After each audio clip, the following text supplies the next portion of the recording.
Hello दोस्तों, हमारे YouTube channel पे आप सभी का बहुत बहुत स्वागत है। आज की हमारी कहानी है भाग्य का लिखा ही मिलता है। तो चलिए शुरू करते हैं दोस्तों। एक दिन माता पार्वती भगवान शिव के साथ आकाश मार्ग से कहीं जा रही थी।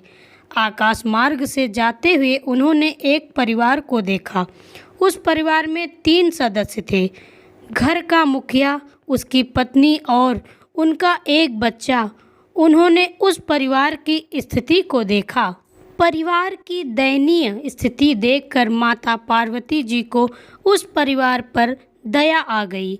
माता पार्वती ने भगवान शिव से अनुरोध किया कि प्रभु, आप तो सर्वशक्तिमान हैं, आप इन पीड़ितों का कल्याण क्यों नहीं करते। माता पार्वती का यह प्रश्न सुनकर भगवान शिव उत्तर में मुस्कुराए और बोले, देवी, यह स्थिति उनका भाग्य है और उन्हें अपने भाग्य का फल तो भोगना ही पड़ेगा।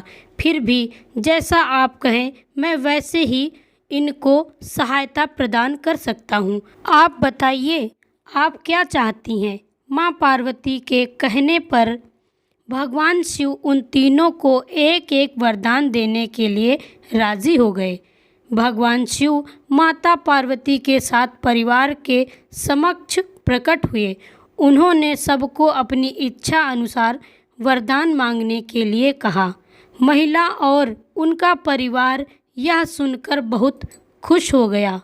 सबसे पहले महिला ने अपने लिए वरदान की विनती की और बोली कि भगवान, आप मुझे दुनिया की सबसे सुंदर महिला बना दें।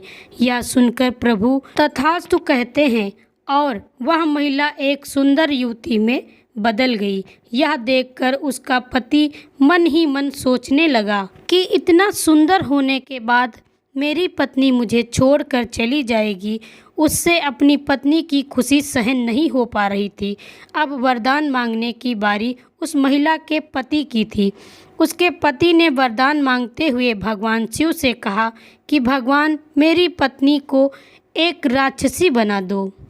प्रभु के तथास्तु कहते ही वह महिला सुंदर युवती से एक राक्षसी बन गई। उसके पति की यह इच्छा भी पूरी हो गई। उनका बच्चा अपनी माँ का राक्षसी रूप देखकर रोने लगा। उसे वरदान मांगने को कहा तो वह बच्चा रोते रोते बोला, भगवान, मेरी माँ जैसी पहले थी, उसको वैसा ही बना दो। उसकी माँ अपने असल रूप में वापस आ गई। तीनों वरदान भी मांग लिए गए, पर स्थिति वैसी की वैसी ही रही। वहाँ से लौटते हुए भगवान शिव ने माँ पार्वती से कहा कि हम चाहे तब भी मनुष्य के भाग्य को बदल नहीं सकते। सबको अपने अपने कर्मों का फल ज़रूर मिलता है। कर्मों का फल इस जन्म में नहीं तो अगले जन्म में ज़रूर मिलता है।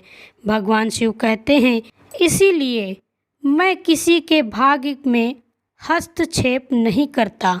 जैसा मनुष्य का कर्म होता है वैसा ही उसका भाग्य बनता है। दोस्तों, भाग्य हमारा भूतकाल है, उन्हें बदला नहीं जा सकता, लेकिन अपने वर्तमान कर्म से भविष्य को बदल सकते हैं। इसलिए वर्तमान में हम जो भी कर्म करते हैं उन्हें सोच समझकर करना चाहिए। तो दोस्तों, ये थी हमारी आज की कहानी और आशा करते हैं कि आपको मेरी यह कहानी पसंद आई होगी। अगर आपको मेरी यह कहानी पसंद आए तो वीडियो को लाइक करें और ज़्यादा से ज़्यादा शेयर करें। चैनल पे नए हैं तो चैनल को सब्सक्राइब कर लें। पास में जो बेल आइकन है उसे भी दबा दें ताकि मेरी आने वाली वीडियो आपको सबसे पहले मिल सके। Thanks for watching. मिलते हैं नेक्स्ट वीडियो में। तब तक के लिए bye bye and take care.